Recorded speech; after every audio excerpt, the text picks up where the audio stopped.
already are. So today we're going to do, a different kind of exercise, which is the object observation exercise, as it's called. And you can pick up anything that's near you, any ordinary object. It could be a pen, a key, a leaf, a mug, anything.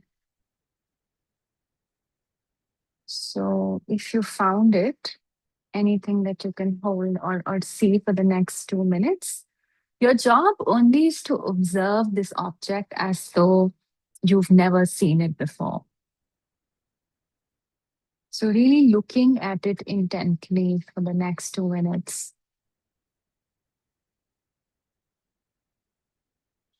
You can notice its texture, its color, maybe the way it's reflecting light. You can notice how it feels in your hand, its temperature, any tiny imperfections.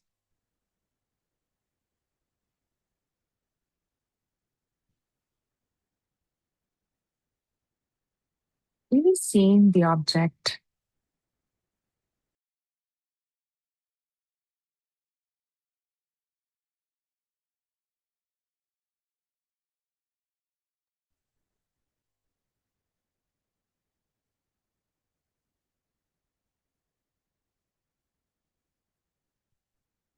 And do you notice anything that you haven't noticed before? Is there anything that in these couple of minutes you've noticed about the same, about that same thing maybe that you've seen hundreds of times? And and most likely you have. So what this tells us is that when our attention changes, our experience changes. And today's session is really about that because we're talking about change. We're talking about, moving from a technical understanding of what change should look like, what we should do or not do, um, habits we need to maybe change, behaviors, attitudes. So rather than, focusing on things that we need to change, can we begin to first learn to observe ourselves differently? And that's what through the session today we're going to be talking about, so that when we come down to making change, it's sustainable and it doesn't feel forced. So I'd like to start, by inviting you to think about these few questions. Mm, you could, either write them down somewhere if you have access to pen and paper, your answers, or just bring them to your awareness. The first question is, what part of yourself have you been trying to change for years? Again, it could be a habit, behavior, a way of thinking. What part of yourself have you been trying to change for a long time?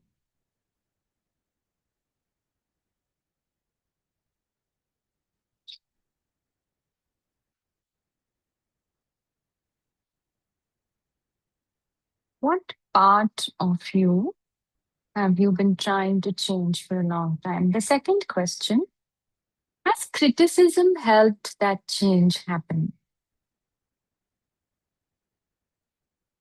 Has criticism helped that change to happen?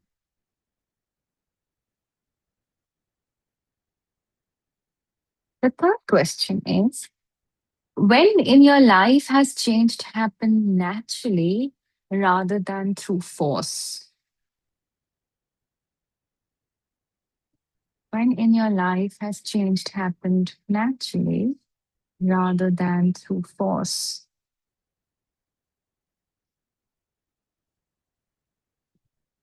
The last is to reflect on is, what if understanding yourself is actually more powerful than trying to fix yourself?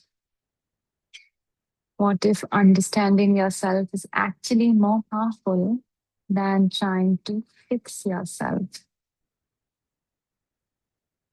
And now, we come to understanding a little bit more about change, about why we get stuck, and why awareness can help us create change. So we know that January is the best time for gyms, fitness centers, because most of us, we decide, I'm going to change. I'm going to now wake up every morning, go to the gym, lose weight, be fit, be healthy, eat right. But by Feb and by March, most of us have stopped. Why? It's not like we've suddenly become lazy or because now we don't care as much about our health. Mostly we misunderstand how change works because we could depend a lot on willpower. So we could attribute um, a lot of how change happens to our willpower, but psychology tells us something very different because our behavior is usually the final step in a long chain of events. Now, what are the chain of events? We have an experience, and a lot of these experiences we have while we are growing up. Now, when we have an experience, through the experience, there is a belief that is formed. Now, when we have beliefs, beliefs generate thoughts in the mind. When we have certain thoughts, thoughts lead to emotions. Emotions start acting on our body. So we start feeling those emotions in the body. And the last step of this is our behavior.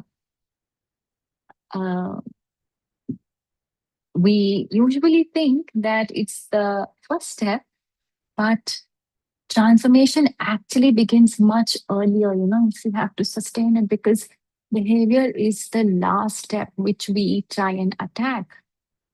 Now, our behaviors always make sense. And this, I think, is really important to understand because we could keep asking ourselves, why do I keep doing this? We know something hasn't been helpful. We know that it's not the best thing to do for our own selves, but we keep repeating it. And we often wonder, why do I keep doing this? A better question, however, to ask is, what problem is this behavior trying to solve? What problem is my behavior trying to solve? For example, if you're spending hours scrolling, perhaps we are avoiding discomfort. If we are procrastinating, maybe we are protecting ourselves from failure. If we are angry, perhaps we're protecting ourselves from feeling powerless. Perfection, anything, you name anything, it's trying to do something for us. Perfectionism, it's maybe, helping us avoid rejection. People pleasing, it's trying to get us to stay connected. Now, the behavior, though it may be unhelpful, the intention underneath the behavior is not unhelpful. Our intention is actually to help ourselves. So everything that we are doing is actually to help ourselves. But because we don't perhaps, understand why we are doing something and what problem we are trying to solve, we could be using unhelpful ways of meeting that need. And again, I like to talk about homeostasis because what is homeostasis? It's a state of balance. Everything that we do is trying to get us into balance. All the processes, even inside the body, our blood pressure, our breathing, feeling thirsty, everything that's happening voluntarily or involuntarily is trying to keep us in balance. Now, any behavior that we exhibit happens why? Because somewhere we feel an imbalance. And maybe even mistakenly, sometimes we could think that if I do this, it's going to help me come back into balance. So if I scroll, I'm feeling a bit, lonely, or I'm feeling a bit uncomfortable, I'm feeling a bit anxious. If I scroll, it's going to calm me down. So my intent is to make me feel better. The only thing is that that behavior might not solve it for me in a sustainable way. and maybe at times even create more harm than good in the long term. Now, another um, another trait of the brain is that it loves familiarity. So, if we go by what the brain prefers, it's not necessarily what is healthy. It prefers what is familiar, even if the familiar is stressful. Now, this explains why sometimes people could stay in, say, unhealthy jobs, relationships, or habits because familiarity is predictable. And whatever is predictable for the brain feels safe. And that is why real change can feel very uncomfortable. Not because it's wrong, but because it's unfamiliar. And this is why discomfort is often a very integral part of growth because it's proof that you are learning. When we start feeling uncomfortable, when there is discomfort around a new path that we take, it's telling us that the brain is trying to first fight what it knows, but because we are in a habit and the brain is actively trying to fight it, to break it, it's proof that we are learning. Now, any change, it also requires three systems to work together. The mind, which sort of governs how I think, the body, because that's how my nervous system responds, and the awareness, which is a bridge, and it's the part that notices both. Now, imagine someone who's trying to stay calm during conflict. If someone tells them, stay calm, stay calm, stay calm, if they tell themselves, stay calm, but their breathing is shallow, shoulders are tight, heart is racing, yeah, your mind could be saying, stay calm, but the body is sending a very different message. Body is not calm. So, again, how do we work through it? The mind is saying something else, the body is saying something else. Now, therefore, lasting change can happen when the mind, the body, and our awareness, they begin working together. And for that, the turning point is awareness. So, there are times, when we are in the middle of something and suddenly we realize that I'm doing it again. Maybe say we are in the middle of an argument and halfway through it, there is a voice inside us. It says, you're doing it again. Now, this tiny moment or this uh, flash or, of light or this like realization is incredibly important. Why? Because though, yeah, nothing has changed and maybe we are still arguing, awareness has entered. And it's only when awareness enters that a possibility is created. Because without awareness, we are going and following the same pattern. But with awareness, at least we have a choice. We might still not be making that choice, or we still might not be in a position, at least mentally or physically, to make that choice. But the choice option, that option has entered, our awareness. And that's the first bridge between habit and being free from that habit. Now, this is something that we've also discussed in the past in one of the sessions that shaming ourselves does not produce growth. And I think this can't be said enough because um, we tend to do it so much. We tend to believe that if I'm hard enough on myself, I'll finally change. If I guilt myself enough, I'll not do it again. We we tend to think that um, if we go soft, we won't stick to our word, or we'll forget, or we'll just start taking it easy.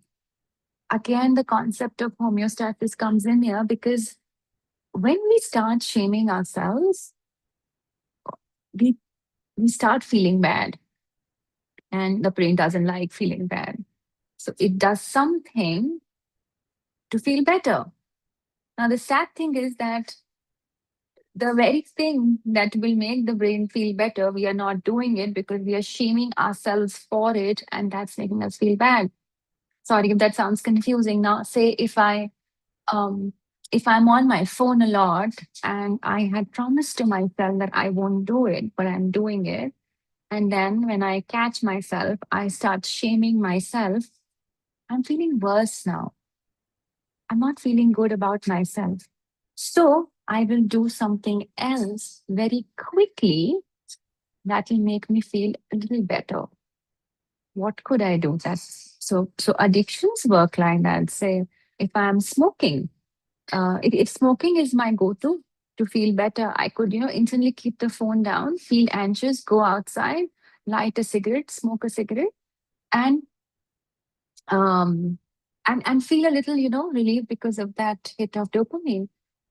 So shame keeps us in the loop of feeling bad, doing something quickly to not feel so bad, and then repeating the behavior. Now, shame also keeps us into survival mode because it's a threat to our identity. We feel bad, we feel threatened, and therefore learning also becomes harder. We've again seen, in past sessions when we've spoken about how the brain treats threat, reacts to threat, it keeps itself, very focused on overcoming the threat. So in those times, we are not learning, creativity is narrower, our perspective shrinks. So, imagine like trying to teach someone something while constantly shouting at them. Eventually, they'll just stop listening. And we often do exactly that to ourselves. So when we speak of self-compassion or we speak of just being kind to ourselves, it's not really letting ourselves off the hook. With that, we can at least create an internal environment where learning becomes possible. Now, at the same time, insight is not transformation. So, in a way, we know everything. We know we should not be smoking. We know we should be getting up early to go to go for a walk, to do something for health. We know we should not be spending so much time on screens. We know everything. All the information is available online. So while we could say, I know all of this already, knowing isn't the same as changing. You can know something is harmful. You could know that, okay, I need to sleep more and still stay awake. Um, you could know exercise helps and still avoid it. So knowledge, yeah, it does inform us. It tells us what is wrong or what is right. But transformation can happen only with practice. So, yeah, knowledge will open the door for us, but we need to walk through it. And that happens only with repetition. So, even with the biggest habits, biggest patterns, it's only small changes that will rewire our brain. And when we when we tend to say overestimate dramatic moments, it is overestimating because we are underestimating the importance of repeated moments, repetition. Every time, say, we pause before reacting, we strengthen a pathway. Every time we say tell the truth to ourselves, about ourselves, another pathway is strengthening. So each time that we're making a choice, even though it's small, even though it could at that time, feel like not so significant in the larger scheme of things, in the compared to the to the magnanimity of the problem that we are addressing, each repetition is strengthening a pathway. So transformation is very rarely dramatic. It is cumulative because it's only small changes that accrue, that gather, that collect to create a big change. Now, again, when we speak of goals, the real goal may not be self improvement because What if our goal was not to become perfect? What if the goal is simply becoming more conscious of ourselves, of our needs, of what drives us, what our insecurities are?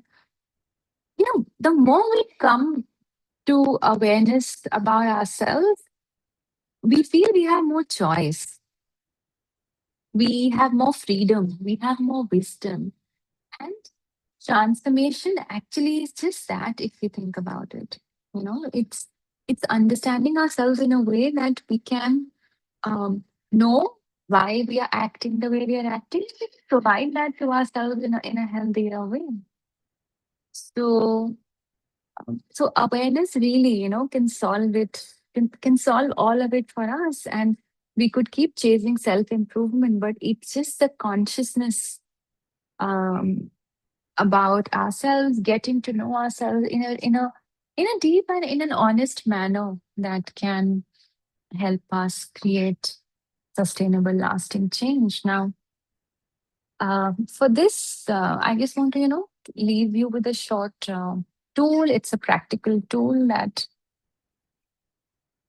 you could use to find out a little bit more about why we do what you do. So think about any one recurring behavior, anything that you feel hasn't been very helpful for you.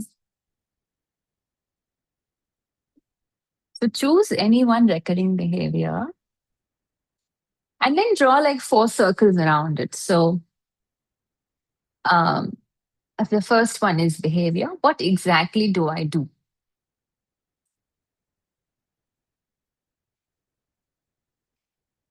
So say the behavior is I scroll for an hour. So writing down what is the behavior? What do I do?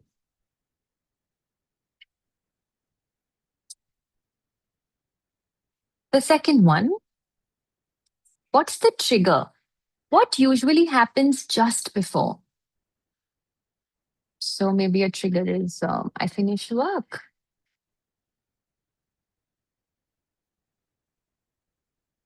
What's the trigger? What usually happens just before the behavior?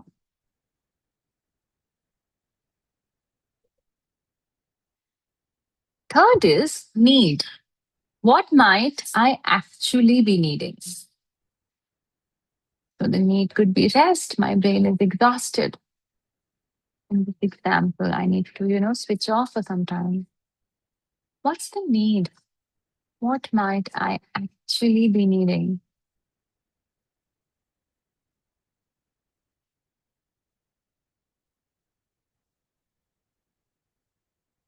And then the last circle is the new response, which is what's one healthier way I could meet that need?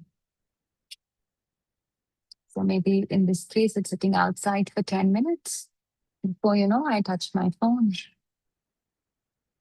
What's one healthier way I could meet that same need? What could a new response be? And you can use this for any pattern, any behavior, any habit that you're trying to work on,